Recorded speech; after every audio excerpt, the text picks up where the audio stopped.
Okay, so today I'm going to bring you a lumbar assessment. I will start off an assessment into just regular lumbar movements into standing. Now, first, what I'm going to do is whenever I have a patient with me, I don't actually standardize the first movement if I can, simply because a lot of times this is you kind of get a little bit of a peek what this movement means to them. If I standardize it, I'm not seeing how they move throughout the day, and that's what I want to gain, especially lumbar flexion, because that can be the one that's most maladaptive or has the most maladaptive beliefs with it. So I simply want to see, first and foremost, how they move, but 100% based on irritability as well. So all I say is just try to bend down and touch your toes, or like you're trying to bend over and pick something up off the ground. Come on back up. And then simply say, how does that feel? How did that change? Just looking at the global motion. Did they lock their legs out a bit? Were they hesitant? Was there any aberrant movement or so?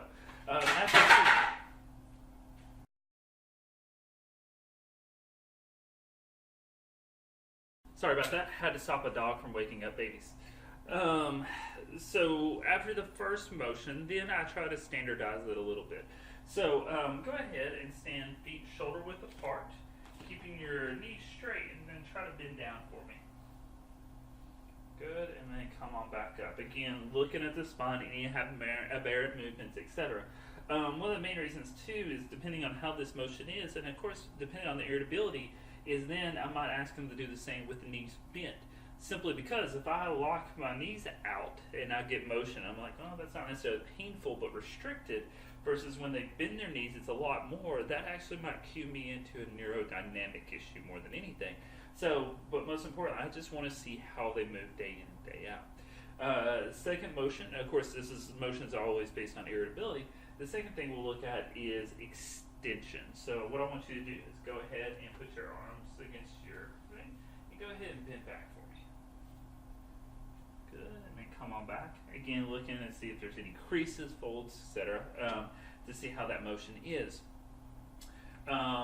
Depending again on irritability, I actually might go into repeated motions at this time, but generally what I like to do is actually go through all of them first and then go through them all of them a second time, going into possibly overpressure, because that gives me 2 to 3 movements to do repeated. If I feel like, no, I probably should bring this on, I actually might have them do a couple of extensions to do repeated. It really is 100% based on that patient presentation, but in a general sense, especially in a clearing sense, I'm going to go through all the motions, then I'm going to go through combined, and then I'm going to go through all the motions with overpressure, then combined motions with overpressure.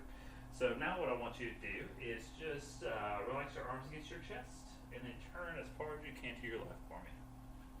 Good. And then go all the way to your right for me. Fantastic. Now try to pick your left arm and slide it down your left leg for me. Good. Come on back. And so since she gave a little bit of flexion, what I might do is put your arm against the side and just try to go tip over just like that. Like a little teapot, short and sound. Come on back up. All right, next with the handle. Nope. Just like that. Put your right arm side to side.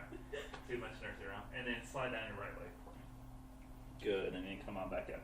Again, looking, is there just, is one of these things not like the other? Movement screens, as we know from, this might be normal for her, and it's perfectly normal if she doesn't have low back, if she hinges some spot, etc.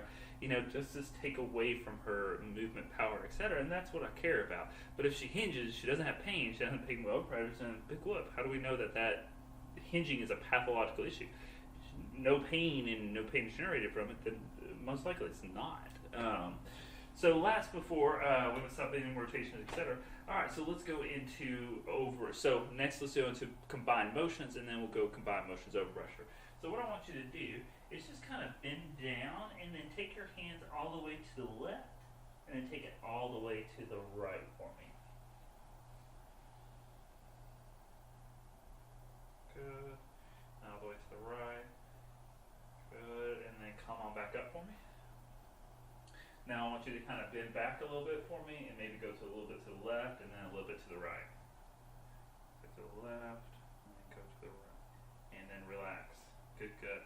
Another one I do, which I won't necessarily show now, if that doesn't bring anything on, we could always do kind of the H version of that, is go all the way over to the left and go all the way down and then all the way up. Again, testing all motions in all ways. And then also what I'll do is try to take this right hand and then put it down your right leg and then slide it back for me.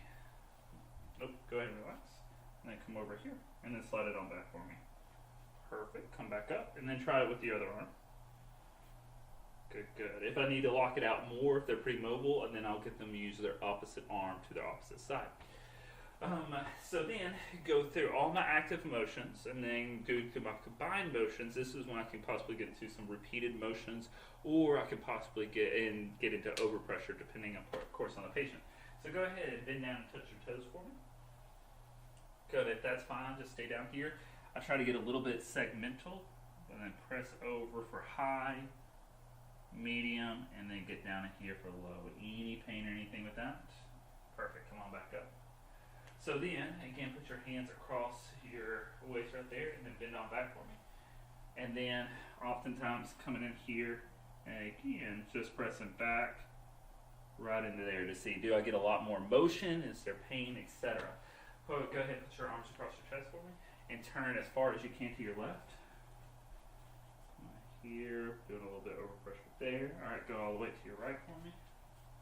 Again, perfect. Over here. Go ahead and relax for me. Perfect. Try to take your left arm and slide it down your left leg for me. Good. Coming over here. Oh, come back up.